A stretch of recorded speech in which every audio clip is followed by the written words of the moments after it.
Hello and welcome to the solution path/solving guide for puzzle Escape the Foggy Liar. I am Phoenix Aki, the one who created the puzzle, as you can probably guess. And so what I'm thinking of doing for this is, I just finished recording a 40-minute long version of this where I went very detailed on the rules and kind of assumed that the person watching it would maybe not be familiar with these rules. And then after all that, I noticed the version of the puzzle I had open, in terms of the rules here, was outdated. So that was kind of a waste of time. So I don't know if I want to re-record that yet. But what I will do, at least for this version, is speed this one up quite a bit. So what I'm going to do for this version is assume that anyone watching this particular version is already familiar with the basic kind of variant Sudoku rules that are out there. That's mostly because if you're trying this puzzle, I would recommend that you at least understand those rules already first. But it is approachable still, I think, if you don't know them. So let's do a very quick run through first and just see what the rules are in here, just so you can determine before we go further if this is okay for you to watch this version. So we have normal Sudoku rules apply, so that's 1 to 9 min each row, column, and box. Kind of standard Sudoku rules. Cells in dotted line cages must sum to the number in the top left corner. You can see there's some kind of funky stuff happening with that here, because we have a couple cages up here that look normal, 28 and 11. Even a 3 cage is normal, but we have 2 of them in the same line here. So something's up there. We will return to that in a moment to explain that. Adjacent digits on green lines must have a difference of at least 5. So that is standard German whisper rules. So if that's a 2, this would have to be at least a 7, 8, or a 9 next to it. Same would apply to everything else. Cells connected by a black dot must have one digit be double the other. I prefer that wording over the 1 to 2 ratio form. Cells connected by an X or a V must sum to 10 or 5 respectively. Thick gray lines are thermometers, meaning whichever end of the thermometer has the bulb, which is sort of like a circle. We must increase digits as we move away from it. Additionally, the grid is covered in gray fog, for the most part. And as we start placing digits correctly, we will have more of the fog get revealed. Now this is not a kind of standard fog puzzle, this is a dynamic fog puzzle, so not every digit you place will necessarily reveal fog, and it might reveal fog in a different part of the grid from what you just did.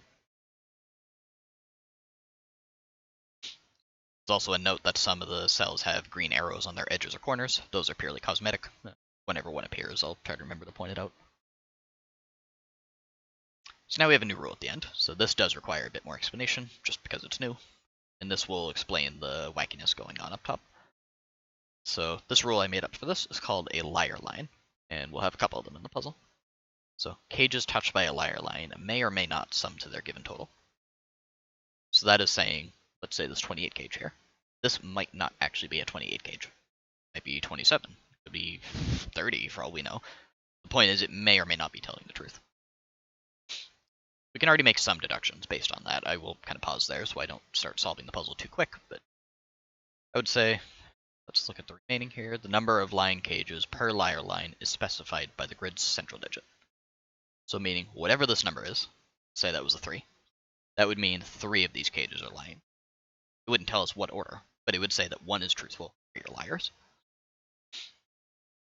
We also specify liar lines do not branch across each other, and if a cage is touched by a liar line, then all cells of that cage will be touched by the line. Those were notes that I didn't think were necessary, but I had a couple solvers recommend I added the wording in, just to remove ambiguity, so I did. Cool. So that is an overview of the rules. You can determine now at this point if you would like to pause the video, just try to solve for yourself first, maybe switch to the other version, assuming I decide to re-record it, which would maybe take this a lot slower. But for now, let's just kind of move ahead with this. So let's look at what the options might be. So we all know we can't have a 5 on a German whisper line. And this is also quite restricted because you couldn't have 4 or 6 either, because you would be forcing 1 and 9 into these 3 spots here. Similar happens if you do 3 or 7. You run out of numbers pretty quick. You'd have 8, 9, 8, 9, 8, 9, or 1, 2 spots. So that limits us to 1, 2, 8, 9 in the center here. Now we need to start thinking about the liar line itself a little bit. So this could never be 8 or 9, because that would imply that there are 8 or 9 lying clues up here. Which there isn't. We can see the entirety of this liar line. It only is upwards of 4. We can take out 8, 9 there. So now, this last one I've came across two different ways to deduce this. One, the intended way I had in mind, and then one that a friend found when she was solving it. I'm only going to go over the version that I did, and the one that I intended, because I think it's a bit easier to think about. So the way we recognize what's happening here is we look at the row and we can see that, assuming these are all truthful, which we know they're not, but assuming they're all truthful, 3, 28, 11, and 3 sums to 45. And as we know, summing 1 to 9 in each row or column or box sums to 45, so that kind of seems correct. We know the makeup of these cages is wrong, but what if one of these three cages was lying? Let's just kind of make some marks there and say that these are possible liars. What would happen if only one of these was lying? Let's say it was this one.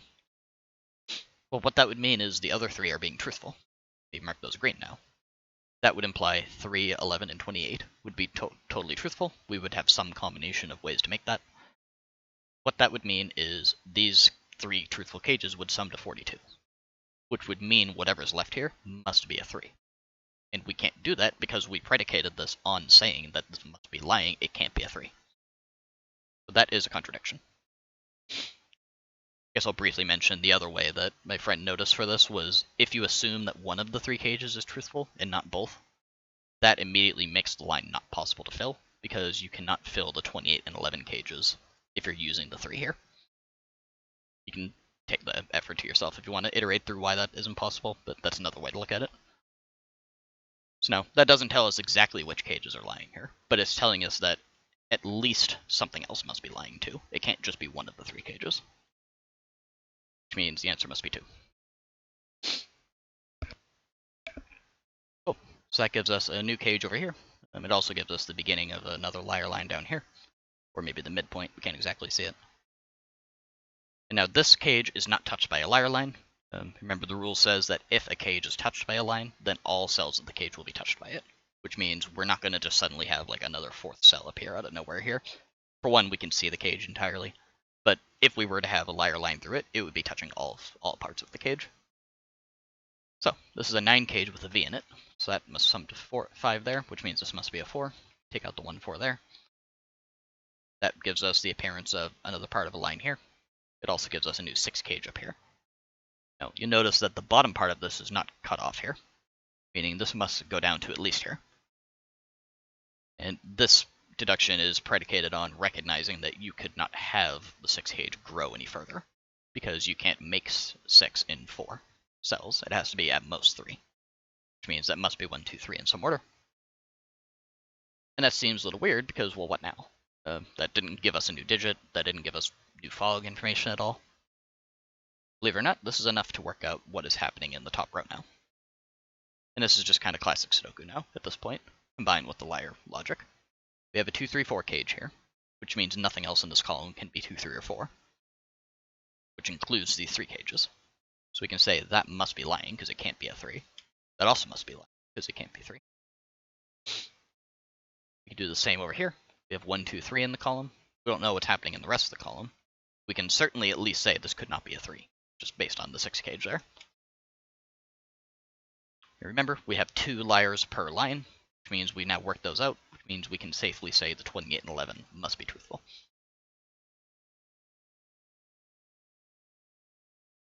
The next step to look at there would be to now see, well, we now know 28 and 11 are truthful. That means these are summing to 39. The remaining sum for this row between those 2 cells must be 6. So that way we have 39 plus 6 to equal 45. You can do that in 2 ways, 1, 5, or 2, 4. If you look at the options here, we have 2, 4s locked out of here, which takes that up there, and we can't have a 1 here. So that forces us to have 1, 5 in the corners like that. That also, all this logic also tells us that the only way we can make these cages work, take out the options there, is 2, 3, 6 here, and 4, 7, 8, 9 there. I know not everyone likes using the kind of experimental cage calculator thing. If you do want it, that's in settings down in advanced killer calculator. I also know a lot of people don't like to use the red conflict checker. I do, just for my own reference, and also a lot easier for a video here, so I don't forget to eliminate candidates. Cool. So the 1, 5 up there in the corners gives us information about the middle box now. We now have this arrow appearing out of the fog, as well as a black dot up here. First, I'm going to leave some pencil marks for the green arrow, just so I kind of have that there. Be 7, 8, 9, triple. So let's look at the arrow now. So the maximum number you could have on this would be a 6, just based on the 7, 8, 9 being used up from the green line.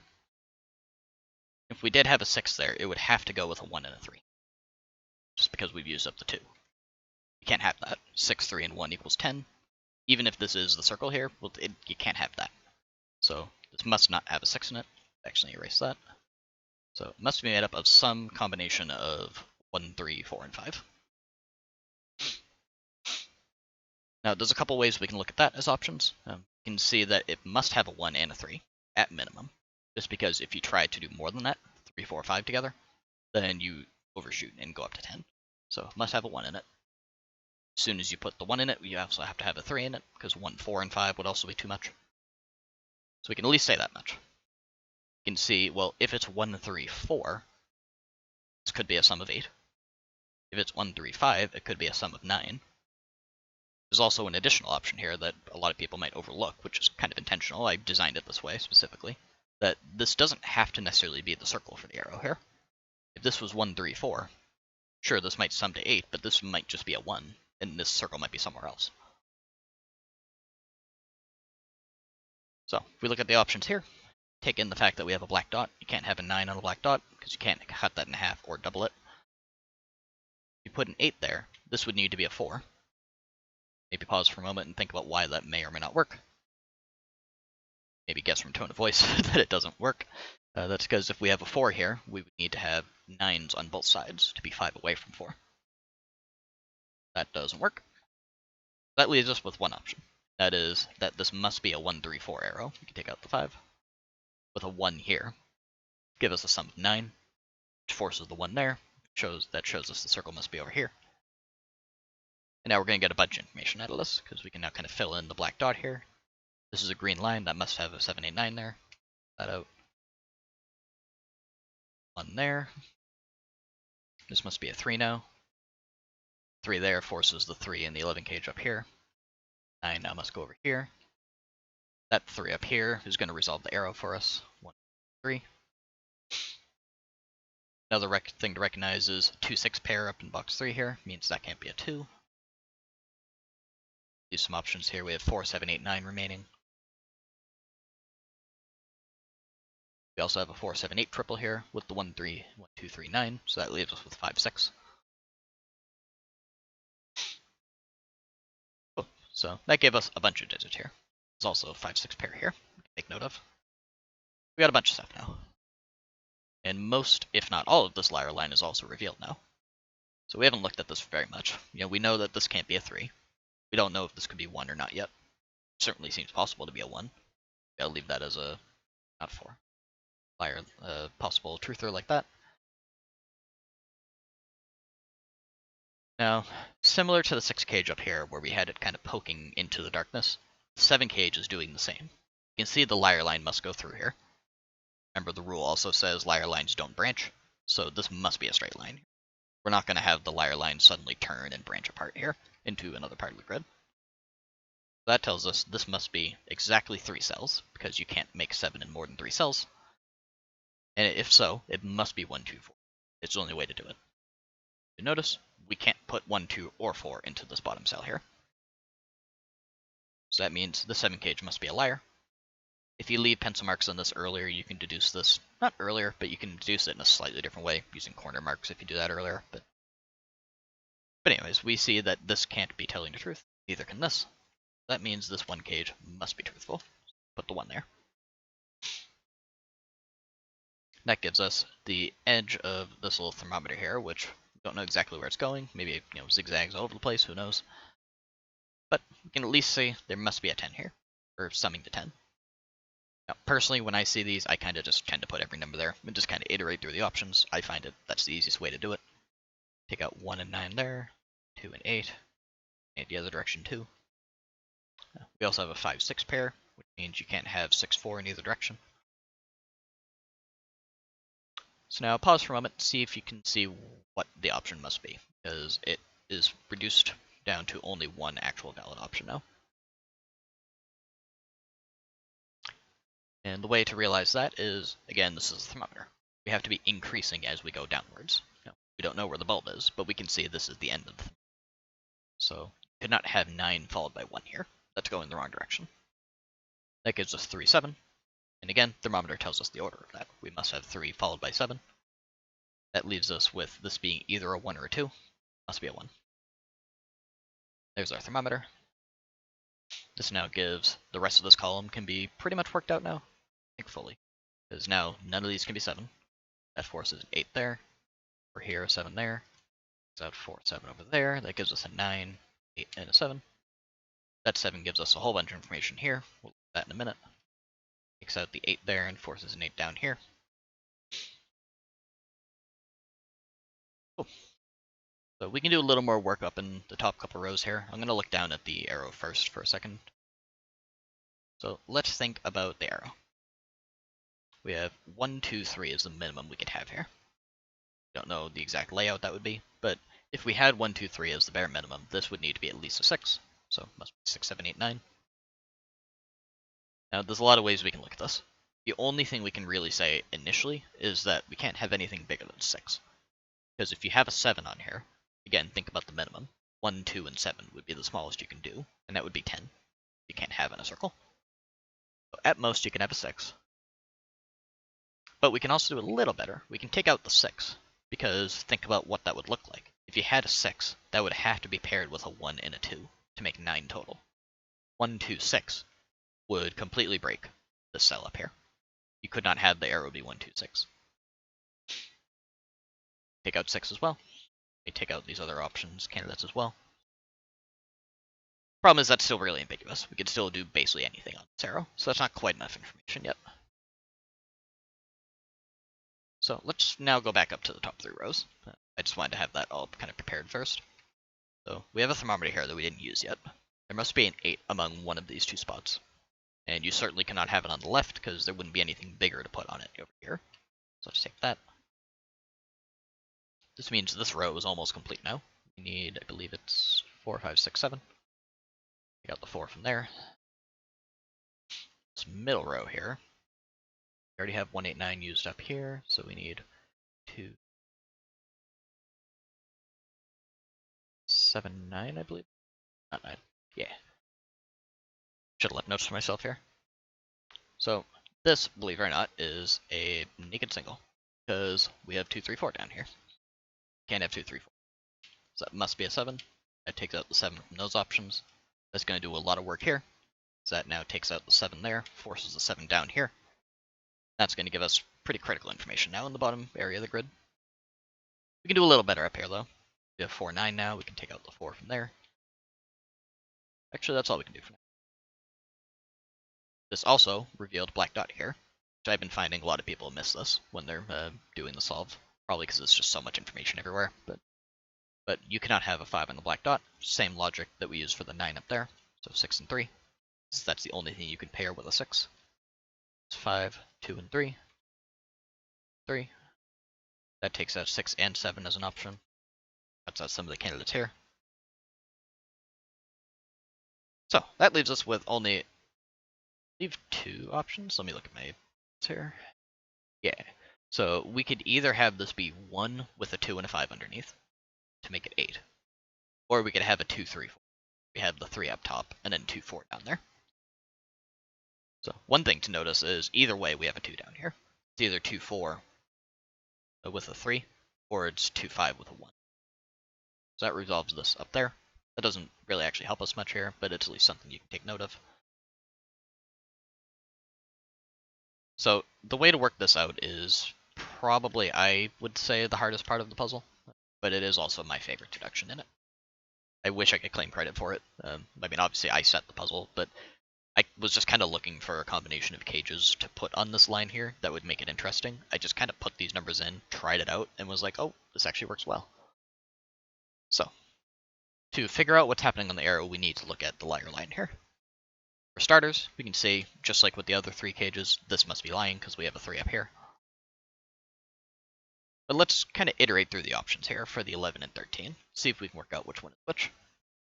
So if this is a 13 cage, it must be either 4, 9, which it cannot be, 5, 8, which it can't be, or 6, 7. Which you could do if you had not that 7 and a 6 there. For the 11 cage, it could be either 2, 9. No, it can't. 3, 8 is also ruled out. 4, 7 is possible. But it also can't be 5, 6. So we have one option for each. We could have 7, 6 here, which would clearly say that this must be lying, because we would be using up the 7. Or the other way around, this is 4, 7, which would break this, because that needs a 7 as well. So the way we recognize that is classic Sudoku. So we have a 7 up here, that eliminates 7 there. We have a 7 in box 8, eliminates 7 from there. And as we determined earlier, we can't have a 7 on the arrow itself. So 7 must exist inside the 11 cage here. Now again, we don't technically know if this is truthful or not still, but we can say for sure this must have a 7 in it. And as soon as you prove that, you can no longer have a 7 in the 13 cage up here. And that's the only way you can make the 13 cage work. So if you take out 7 from there, this is no longer possible to fill. So this 13 cage is the liar. Means this must be truth. And I take out the pencil mark there. That must be 4, 7 in some order. And what that does is that's going to say we can no longer have a 4 on the arrow, which means we can no longer have this be 9. This must be 2, 5 with a 1 up here to make 8 total.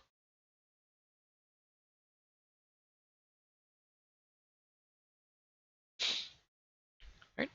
And now we're at pretty much the final step. We have this little new arrow pointing out of here. For that, let's try to finish off this column. Needs 6, 8, and 9 in some order. That must be a 9, that must be 6, that must be 8. We can also maybe look at what's left in the box here. We need 1, 3, 6, and 9. Yeah. So we have 6, 9 pair, takes out those options there. This will actually just straight up give us a digit. The other simpler way to see it is that 1 is only possible on this arrow inside box 9. Funny enough, that actually, even though it's not on a liar line, I'm still going to mark that as truthful, because that's the one truthful 3 cage we've come across so far. It's kind of amusing. 6, 9 pair takes out 9 from up here. That. Do some extra work up here. I'm going to look at the arrows over here first, just so we can finish up the clues first. So we have a 1 pointing out here. Seems like it wants to go up this direction, but again, we can't see that quite yet. So let's look at it from the perspective of what the circle must be. So I'm going to just kind of type in all the options here. Must be 2, 5, 6, or 8. You'd certainly never have that be a 2. You can see the arrows pointing downwards. If that was just a 2, this would have to be a 2 to match it. Or you would need a 1 followed by another 1 somewhere else, which you cannot have. If that was a 5, that is also not possible, because any direction you go, you cannot build this up to be a sum of 5. You would need to have very low digits on here.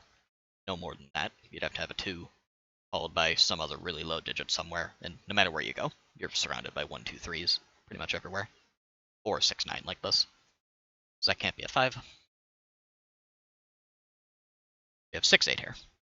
The way we resolve this is to recognize that 8 must go somewhere in this column. More specifically, it must go in one of these 2 spots here.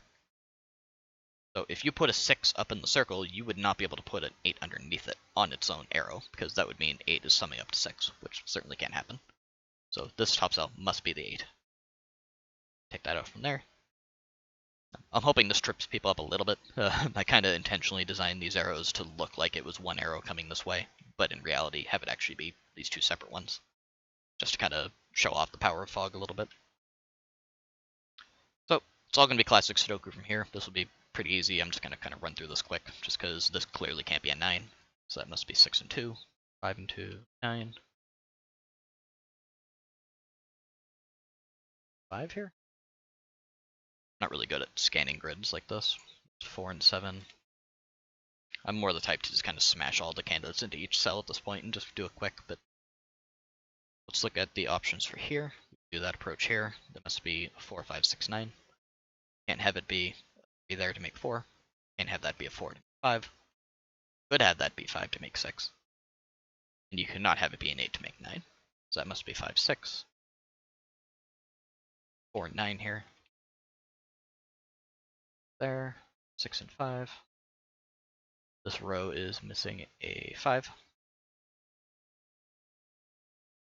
row is missing 1, which actually must go here. This is also missing 6 and 8. 7 and 9 down here. Neither of those are resolved yet. I'm kind of surprised. 5 and 6. That's going to do it. 6, 9, 8, 7, 9. This column is missing 8 and 9. Column is missing 2. It's missing 4 and 7. And so now we get our little kind of end of puzzle note. As you stumble through the darkness, you find a pathway leading your way to a secret trapdoor at the only truth.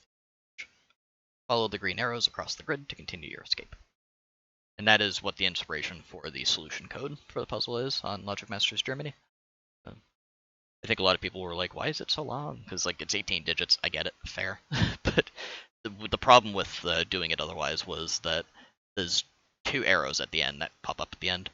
I don't know what order you're going to solve those arrows, and I really didn't really feel confident that if I just selected 2 rows or columns, or even 1 row or column, that it would require all of that to work out super well.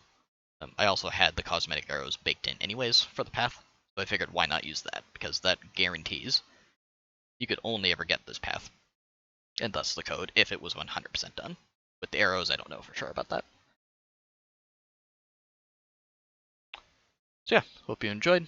Hopefully you got some help out of this. Hoping most people kind of watch along and then use this to help their path. Ideally, people can solve it without this, because I wanted it to be relatively approachable. But this video is here in case you need it, so thanks for watching.